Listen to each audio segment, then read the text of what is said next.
Until recently, electric cars were seen as overpriced alternatives to their petrol and diesel cousins. But worse than that, they had poor range, usually not as good performance, and a low level of refinement. But then a couple of years ago, Tesla introduced this, the Model S. Here's a 4-door luxury saloon car with room for 5 adults, 2 children in the back, and a range of more than 250 miles. Now it's available in the UK as a right-hand drive version. We've borrowed one for a few days to see what it's like.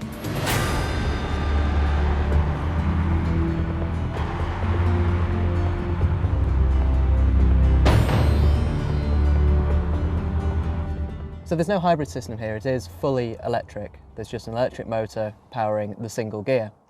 The power output is, on this P85 Plus model, 416 horsepower and 433 foot-pounds of torque.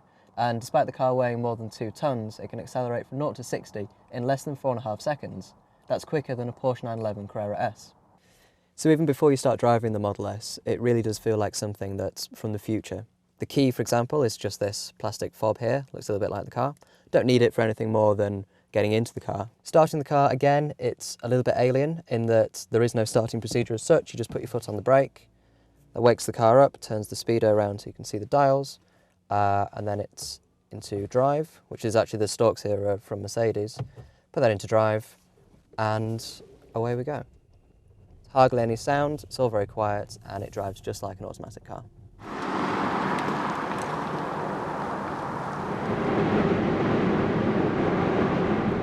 So driving the Model S then, what's it like? First thing you notice is, of course, it's an electric car, but I wasn't as overwhelmed by the lack of noise as I thought I would be. It's like any other automatic car. You get in, you put it in drive, and away you go. And when you're above anything more than sort of town speed, you don't really notice because there is a fair amount of noise from the road and from the wind. What you do notice, of course, is the instant power that the electric engine gives you. Whereas a petrol or diesel car has a bit of a lag between you pressing the accelerator and it accelerating, the Tesla picks up instantly. It's 416 horsepower, 430 foot-pounds of torque, and it's all available as soon as you press the throttle pedal. It doesn't build gradually, it's an instant surge. It really is a kick in the back. So it's not the lack of noise or the power particularly that is the most striking thing about the way the Tesla drives. That's the brake regeneration. When you accelerate, obviously the motor draws power from the battery. When you take the foot off the accelerator, it then harvests the energy back into the battery and regains some. And it's a really strange sensation the first time it happens. It feels like you're braking. If you lift your foot off the accelerator quite sharply, the car really does brake. Earlier, even coming off a motorway junction and stopping at a roundabout, I didn't touch the brake until the last sort of maybe 50 yards or maybe even less. It's a really strange sensation the first time it happens, but you do get used to it and you do learn sort of how strong it is and how to modulate it. And after not many miles at all, I found that I wasn't really using the brake unless coming to a dead stop. You can turn it off or you can turn it down in the settings menu, but then obviously you're going to be harvesting less energy, so the range will fall slightly as a result.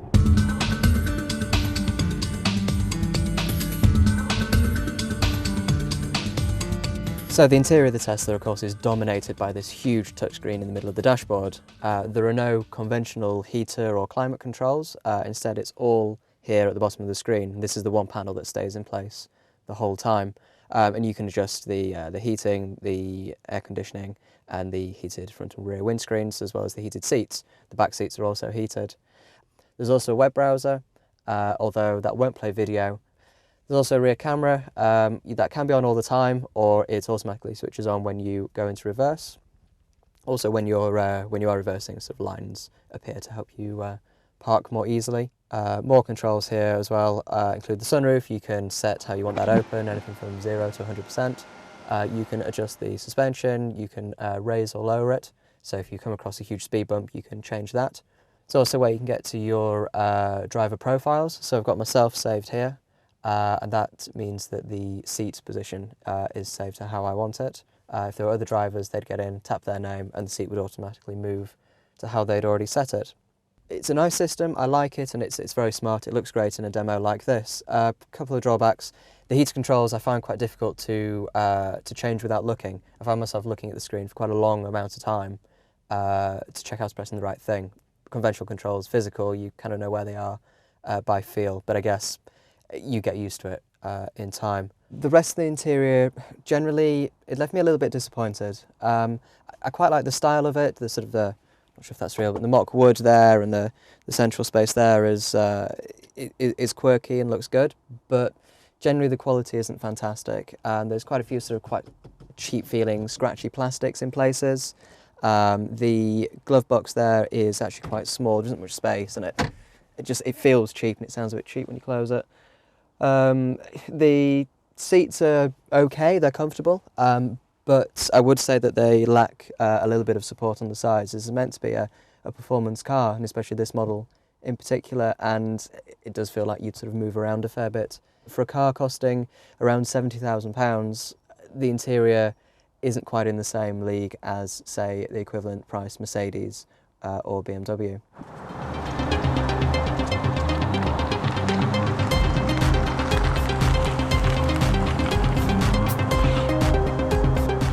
Okay, so we've just got to one of the Tesla superchargers now. I'm told these are really simple to use. So first thing to do is we tap control and then unlock the charging port.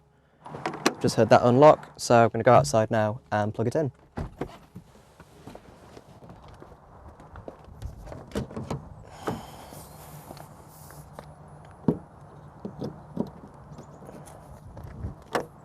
Okay, that's just locked into place now.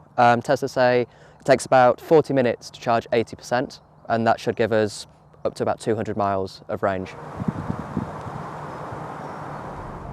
So the big issue about electric cars, range. A lot of electric cars only do around 100 miles per charge. The Tesla, they claim it'll do between 200 and 250, and I believe that, I really do.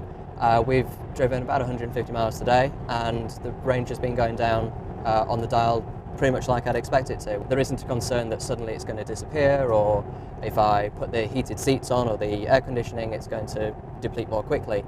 That isn't really the case. It's fine. It's like looking at a petrol dial. I think Tesla has done the right thing by making an expensive car. Other manufacturers make smaller electric cars, but they're comparatively more expensive compared to their petrol alternatives. The Ford Focus electric is, I believe, £10,000 more than the standard one, which is crazy, and has a mileage and has a range of around 100 miles. By making a more expensive car, Tesla has entered a different sector of the market. They've entered a luxury saloon market where cars normally cost 50, 60, 70, 80,000 pounds. So I think value-wise, it's onto a winner.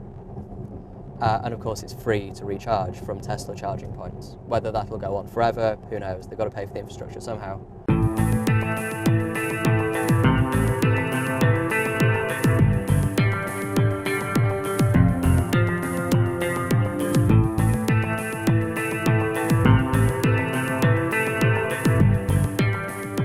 So how to sum up the Tesla Model S?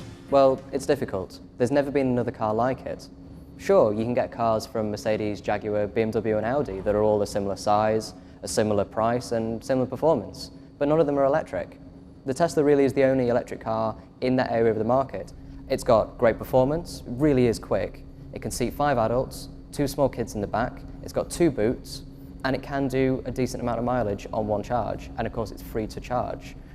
So while I've been using the Model S this week, loads of people have been asking me, if it was my money, my £70,000 to spend on a saloon car, would I?